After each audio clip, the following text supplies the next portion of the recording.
All right, hello everybody. Once again, my name is Brexton. I'm a second year med student. I worked with Dr. Gould on this study from the Medical College of Wisconsin. And the title of this project is named The Relationship Between Gastroesophageal Junction Integrity and Symptomatic Fundoplication Outcomes. Once again, Dr. Gould is a consultant for Thorax and Ethicon. The rest of us involved in this project have no financial relationships or potential conflicts to disclose. So once again, I'm sure as you all know very well, GERD is a very prevalent disease that affects up to 20% of the Western world. Laparoscopic fundoplication is the gold standard for medically refractory GERD. Patient satisfaction rates following fundoplication are very high, with long-lasting control of their symptoms for up to two decades following surgery and superior relief to proton pump inhibitors.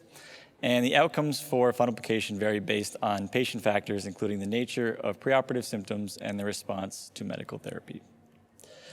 So when thinking about the structure of the gastroesophageal junction, or the GEJ, you can think of it as the two-sphincter hypothesis. Essentially, two sphincters contribute to the anti-reflux valve.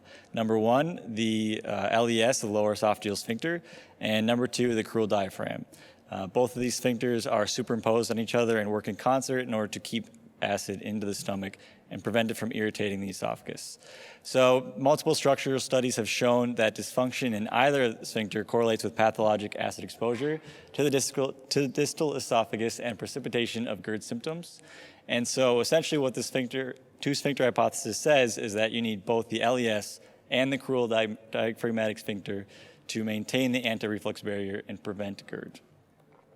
And so what we wanted to do with this study was to characterize the impact of preoperative gastroesophageal junction competency on long-term symptomatic outcomes in patients undergoing primary fundoplication for the treatment of GERD. So how do we do this? This was a retrospective review of primary laparoscopic fundoplication patients. We included Nissen and Toupet in the study between 2011 and 2018. Once again, every patient within the study met standard GERD surgery indications with either esophagitis on endoscopy or a positive pH study. This was a single surgeon series, and we measured the quality of life using the GERD HRQL survey. Once again, this basically asked patients to rate their symptoms on a scale of 0 to 5, 5 being the worst. And so the higher you score on the survey, the more symptomatic you are, and thus the lower quality of life you have. And that'll come into play in the next couple slides. So for the manometry side of things, we used manometry to assess the structural aspect of the GEJ prior to surgery. We looked at three separate things. Number one is the hiatal hernia, which we defined normal as the absence of a hiatal hernia. We looked at the LES sphincter length. We defined normal as greater than 2.43 centimeters. And we looked at the LES pressure, which we defined normal as between 15 and 43.7 millimeters of mercury. All three of these values are considered standard for manometry. And in this study, the sphincter pressure, if you were abnormal, essentially it was a hypotensive sphincter, so it would be less than 15. We then divided our study population into two cohorts. The competent GEJ group had all three normal values of manometry, and the incompetent, we had 1 to 3 abnormalities. And going back to the previous two-sphincter hypothesis, the manometry variables that we looked at here cover both of our bases. We're looking at the diaphragm by using the hiatal hernia measurements, and then the LES by looking at the length and the pressure. So here are the demographics for our study. We had a total N value of 78 for this study. On the left column is the competent GEJ group. We had 17 patients in the study for 22% of our population. On the right is the incompetent GEJ group, 61 patients for 78% of our population. Once again, the primary mean age difference, or the primary difference is the mean age. The competent GEJ group was significantly younger than the incompetent group. However, the BMI, the sex, and the procedure breakdown, Nissen versus Toupet, were comparable between the two cohorts. And so here are the results for the study. I'd like to start on the left. This graph here essentially looks at the GERD HRQL score in comparison to the post-op time interval. So on the y-axis is the total score. Once again, the higher the score, the more symptomatic you are as a patient. On the x-axis is the time of the survey administered. So the first cluster is the pre-op, and then everything after that is the time since surgery. And the green bars represent the competent GEJ group. The blue bars represent the incompetent GEJ group. And the first point I'd like to make here is that the pre-op value between the two cohorts had very similar values. There wasn't a difference between these two.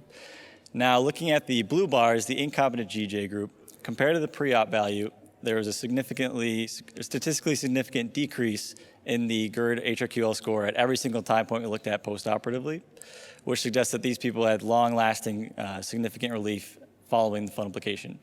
Now, in comparison, looking at the green bars, which is the competent GJ group, compared to the pre-op value, we saw a significant decrease in symptoms at 2 weeks, 2 months, and 1 year. However, we did not see a statistically significant difference at 6 months and at 2 years.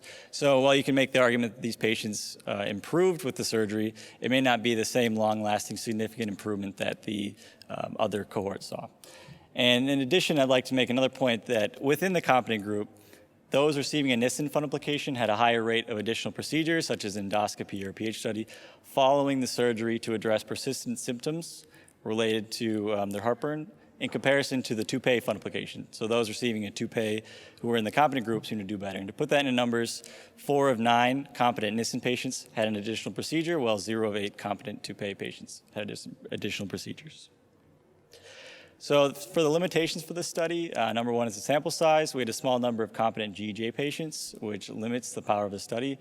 And for the GERD HRQL survey rates, not all the patients had survey data available at every time point.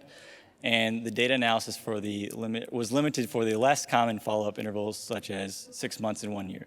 However, we did have a pretty good response rate for the 2-year time point, which is representative of the longevity of the study, longevity of the symptomatic relief following the procedure, and should play an important factor in considering anti-reflux surgery. So in conclusion, what we've demonstrated here is that the improvement in GERD HRQL scores in the competent cohort, especially at 6 months and at 2 years, did not reach statistical significance. The competent GJ patients receiving a Nissen fundoplication were more likely to have additional diagnostic or therapeutic interventions to address recurrent or persistent symptoms following surgery. And the take-home point from this study is that surgeons should approach patients with a competent GJ with caution, as fundoplication outcomes in this cohort may not be as good as observed in the more common incompetent GJ population. So with that, thank you again for your time today. Thank you for having me, and I will be happy to take any questions.